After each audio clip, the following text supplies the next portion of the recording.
सरकार के छुपे हुए इरादे और उनके छिपे हुए एजेंडा जो वोटों को साधने के लिए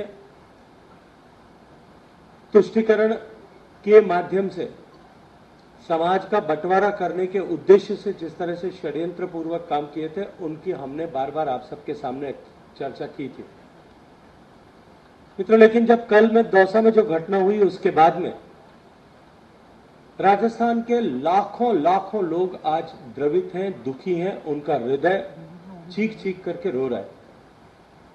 मैं कुछ घटनाओं का जिक्र आपके सामने उसी के क्रम में करना चाहता हूं।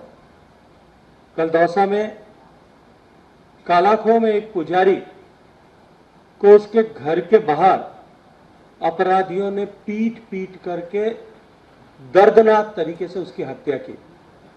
हत्या इतनी विभत्स थी और उसे इतनी बुरी तरह मारा गया कि उसकी आंखें निकल करके बाहर सड़क पर गिर गई। मित्रों, ये केवल इकलौती घटना नहीं है। इससे पहले भी इस कुराज में 2 दर्जन से ज्यादा पूरा पुजारियों को इसी तरह से मौत के घाट पर उतारा गया। अलवर के भरतरी नगर में साधु के सर पर रॉड मार करके हत्या की गई थी, उसको राजस्थान अभी भूला नहीं है। 20 जुलाई 2022 को हम सबके जानकारी में है कि बाबा विजयदास ने सरकार के आश्वासनों और माननीय मुख्यमंत्री जी के व्यक्तिगत रूप से दिए गए आश्वासन और भरोसे और लिखित में किए गए समझौते के फेल होने के बाद 500 से ज्यादा दिन का अनशन करने के बाद में पेट्रोल डाल करके उनको आग लगाकर आत्महत्या करने को मजबूर होना पड़ा था। नवंबर 2022 में राजसमंद के देवगढ़ में पुजारी को जिंदा जला करके मार दिया गया था। 17 अगस्त 2022 को हनुमानगढ़ जिले में संगड़िया में साधु चेतन दास जी की तलवार मार करके हत्या कर दी गई थी। 13 अगस्त 2023 को डीडवाना में संत मोहनदास जी महाराज की हत्या की गई थी। अगस्त 2023 में ही टोंक जिले के डिग्गी में संत सियाराम बाबा की हत्या की गई थी। 2 साल पहले जोधपुर में संत महावीर प्रसाद जी की हत्या की गई थी। जालोर के घुमरिया गांव में 29 नवंबर को बुजुर्ग संत की चाकू घोंप करके हत्या की गई थी।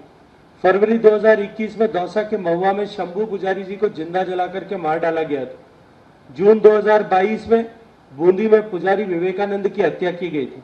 अगस्त 2021 में दिव्यांग पुजारी को देवली में दिव्यांग पुजारी की बेरहमी से हत्या की गई थी। राजस्थान में ये जो 12 घटनाएं मैंने आपके सामने रखी है, ये केवल नमूना भर मैं आपके सामने रखना चाहता था कि इस राज्य में किस तरह से, जहां सामान्य व्यक्ति तो सुरक्षित है ही नहीं, लेकिन उद्देश्य किस तरह से एक धर्म विशेष के लोगों को मनोबल को बढ़ाने के लिए और बहुसंख्यक समाज के मनोबल को गिराने के लिए षड्यंत्र पूर्वक किस तरह से राजस्थान में इन हत्याओं को कारित किया जा रहा है। और ये जो पूरी सीक्वेंस है, ये सीक्वेंस के कुछ जो उदाहरण मैंने आप सबके सामने रखे हैं, ये उदाहरण इस बात का द्योतक है कि ये सरकार तुष्टीकरण की पुरोधा सरकार है। इसके अतिरिक्त भी सरकार ने जिस तरह से हिंदू पर्व और त्योहारों पर प्रतिबंध लगाया, अभी हाल ही में होने वाले नवरात्रि में होने वाले गरबा उत्सवों को जिस तरह से रोकने के षड्यंत्र किए गए, रामनवमी से लेकर के विभिन्न धार्मिक उत्सवों को मनाने पर प्रतिबंध लगाए गए, धारा 144 लगाई गई। वहीं दूसरी तरफ पीएफआई के जुलूस को सम्मान पुलिस के संरक्षण में निकालने का पाप इस अशोक गहलोत सरकार ने किया है। संभावित हार जो है, जो आज अवश्यंभावी और सामने दिखाई दे रही, उस दीवार पे लिखा हुआ पढ़ा जा सकता है कि प्रचंड बहुमत के साथ में भारतीय जनता पार्टी सरकार में आ रही है। ये हार की बौखलाहट जो है, ये सरकार के मुखिया इस बौखलाहट के चलते हुए हिंदुओं की तुलना और हिंदुओं के दमन की तुलना आज आतंकवाद से करने को मजबूर हुए। जिस तरह से माननीय मुख्यमंत्री जी ने खालिस्तान की मांग को जायज ठहराने की बात की है, मुझे लगता है कि वो ये भूल गए कि इसी खालिस्तान की तपिश में, इसकी आग में उनकी महबूब नेता और उनके प्रिय नेता जिन्होंने उनको नेता बनाया, वो इंदिरा गांधी जी उसी खालिस्तान की आग की भेंट चढ़े थे। इसी के साथ साथ में इस खालिस्तान ने उन्हीं की पार्टी के एक वरिष्ठ नेता और मुख्यमंत्री की जान भी ली थी। राजस्थान के कई लोग जो नौजवान इस खालिस्तान के विरोध में लड़ी जाने वाली लड़ाई में आप राजस्थान के हर गांव ढाणी में खड़ी हुई एक मूर्ति किसी वीर सैनिक की जो शहीद हुआ होगा, उस सैनिक की मूर्ति को देख सकते हो।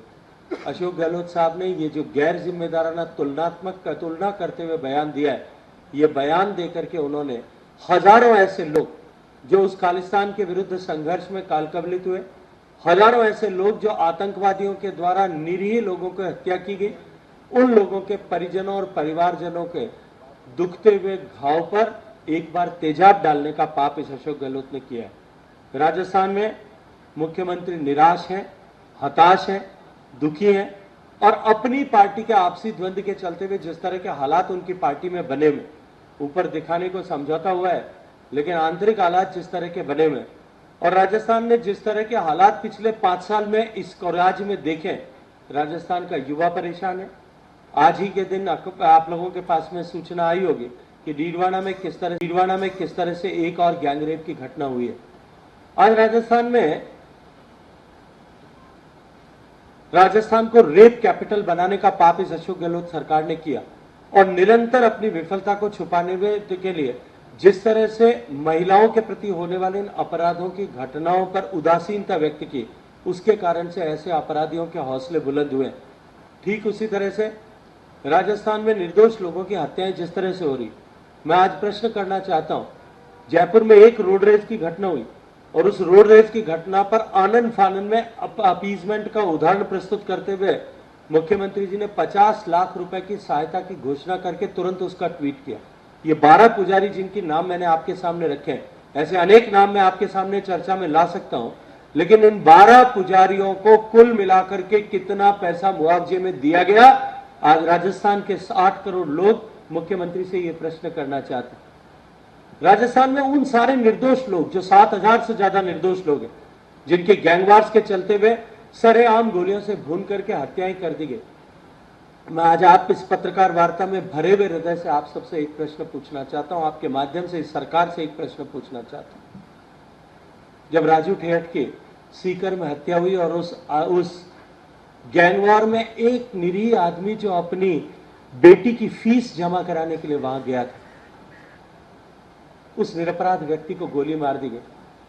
उस निरपराध व्यक्ति ने तड़पते हुए अपनी बेटी की गोद में दम तोड़ दिया। रोडरेज की घटना में आपने आनंद फानन में 50 लाख रुपए का मुआवजा केवल अपने वोटों को साधने के लिए दिया, तुष्टीकरण के चलते हुए दिया। उस गरीब आदमी को कितना मुआवजा दिया गया, उसकी बेटी की फीस जमा हुई कि नहीं हुई, सरकार ने उसकी चिंता की कि नहीं की। ऐसे अनेक उदाहरण मैं आपके सामने रख सकता हूं। सरकार अपनी स्पष्ट हार को देखते हुए आज बौखला करके इस तरह से समाज को बांटने का षड्यंत्र कर रही है।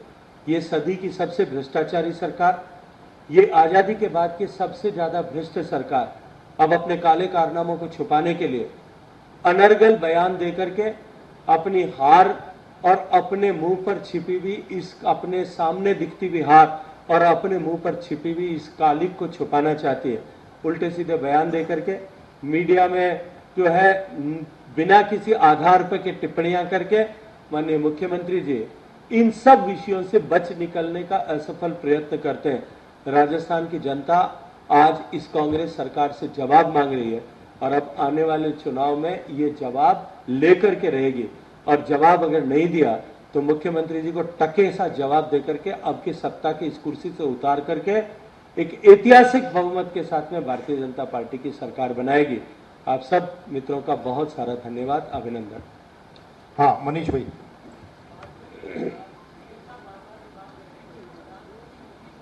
ये उधर दे दे, 1 मिनट।